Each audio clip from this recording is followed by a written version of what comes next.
Doctor, thank you for participating in the Golf Digest Challenge. My name is Chip Koehlke. I'm the Director of Instruction at the Faldo Golf Institute in Orlando, Florida, and I'll be analyzing your swing today. A couple things. Well, one, I think your swing's pretty good. There's a couple little things that you could do that would help you immensely and find the consistency I think that you're looking for out of your ball striking. First thing I want to talk to you about is the path of the swing. And if we look at this picture on the left-hand side, that line that I've drawn there on your club shaft, that's your shaft plane. Higher but parallel to that is your shoulder plane. Then I'm going to show you your spine angle here. And the last thing that we're going to look at is arm hang. And I'm just going to draw a line from the front of your shoulders.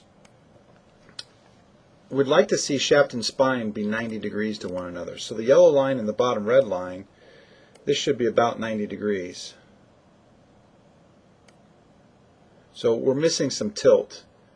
You're tending to hold your hands up and stand up a little bit too tall. Even with driver there, we should still see 90-degree relationship.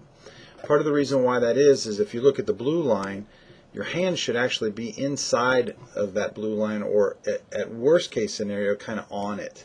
So more vertical arm hang. So if you could tip over more from your hip, get your hands more underneath your shoulders, that's going to help you a lot with finding some angle in the backswing. So what happens here because we don't have that? Well, we want the club to work between the two red lines. We'd like to see your hands and the club kind of pass through that circle right there.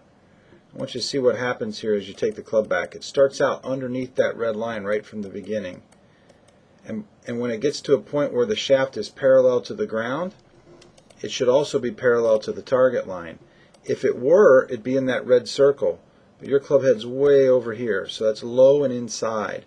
And then you spend the rest of the time in the backswing trying to make that up, trying to find that angle. And you can see here that at the top of your swing, your club shaft is actually across the line. Instead of being parallel to the target line, it's across the line pointed at the target. So what that creates is a downswing that's very much from inside and underneath. Your downswing comes in from here, and it's a very shallow angle. So you can hit a lot of pushes, push cuts, to snap hooks, chunks, or heavy shots where you hit the ground before you get to the golf ball. If you work on that backswing and try to get the club in that position where it's both parallel to the ground and parallel to the target line, that's going to give you a much better chance of getting that club up through your right shoulder and onto that shoulder plane. The other thing I want to talk to you about is what's going on with your right leg. You're really not connected to the ground here at address. You're kind of standing on top of it, but you're not really pushing down into it. So what happens is that your right knee starts to straighten. So there's where your right knee was at address. I want you to see what happens to it on the way back. You see how it's moved away from that blue line? It's actually straightened. What that causes is a reverse weight shift. So again, if I draw a line up here on the right hand side of the screen, you see where you were at address. I want you to see what happens on the backswing.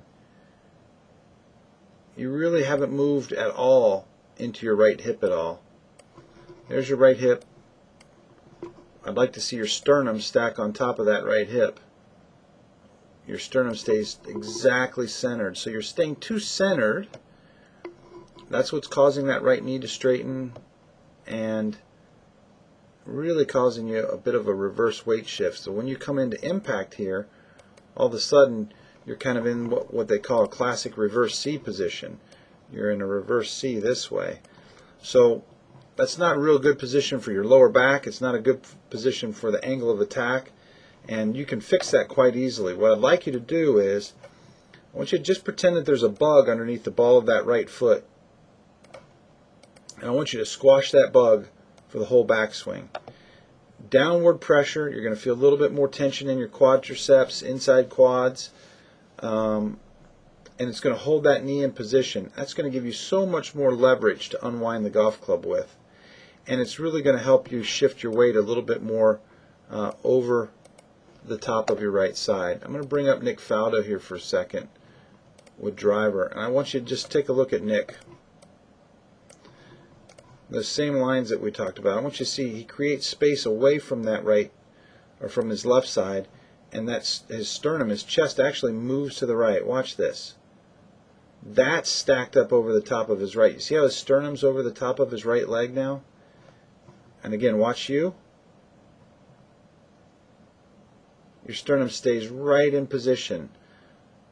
So where his back line is over this way, yours is still straight up and down. You see how his is over this way? So if you work on squashing that bug and turning into your right hip a little bit more, and allow your sternum to move with you, your head to move with you as you start to swing on the backswing, that's going to help your pivot immensely.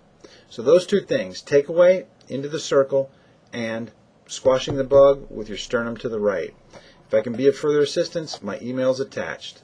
Thank you.